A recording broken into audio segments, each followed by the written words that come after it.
பொங்கலா வைக்க போற பொங்கல் இப்ப எப்படி செய்யறேன்னு பாக்குறேன்.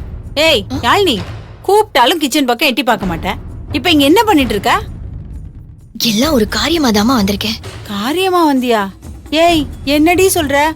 உங்க அப்பா மாதிரி ஏதாவது கிறுக்குத்தனமா பண்ணி வச்சிருக்கியா? ஐயோ அம்மா, நீ பதற அளவுக்கெல்லாம் ஒண்ணும் இல்ல. இங்க வா. என்ன? அந்த தெய்வான பொங்கல் செய்ய போறேன்னு சொல்லி எடுத்துட்டு வந்த குக்கரை. ஏய் குக்கர் என்னடி பண்ண? எடுத்து ஒளிச்சு வைக்க போறியா? ஏமா ஏமா இப்படி சின்ன பிள்ளைத்தனமா யோசிக்கிற? செய்யறது நீ தானே, பின்ன நான் எப்படி யோசிக்க முடியும்? மா, நான் சொல்றத முதல்ல கேளுமா. சொல்லு. அந்த குக்கர்ல இருக்குல்ல கேஸ்கட், அத சின்னதா நான் கட் பண்ணி விட்டேன். அடி பாவி. ஏய் அது எதுக்குடி கட் பண்ண? அப்படி பண்ணாதானமா அந்த தெய்வான செய்யற பொங்கலை கெடுக்க முடியும். ஐயோ கடவுளே, உன்னையெல்லாம் வச்சுக்கிட்டு ஏண்டி அறிவு கெட்டவளே, அந்த குக்கர் வெடிச்சு தொலைஞ்சா என்னடி பண்ணுவ? என்னது, குக்கர் வெடிக்குமா?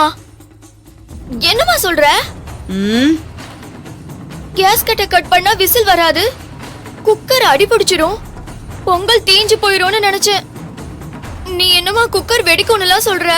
மா, இப்ப என்னமா பண்றது? ஆமாடி, பண்றதெல்லாம் பண்ணி வச்சுட்டு இப்ப என்னமா பண்றதுன்னு கேளு. அதுக்குதான் அப்பப்ப கிச்சன் பக்கம் வந்து எட்டி பார்க்கணும்னு சொல்றது. இரு, யாராவது வர்றதுக்குள்ள முதல்ல இந்த குக்கரை தூக்கி ஒளிச்சு வச்சுட்டு வேற குக்கரை தூக்கி அதுல வை. இல்லையா வேற ஏதாவது கேஸ்கட் இருக்கான்னு நான் பாக்குறேன். வாமா.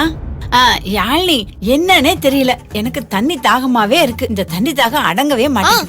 ஆமாமா, எனக்கும் தண்ணி தாகமா இருக்கு. நீயே குடிக்காம எனக்கும் கூட.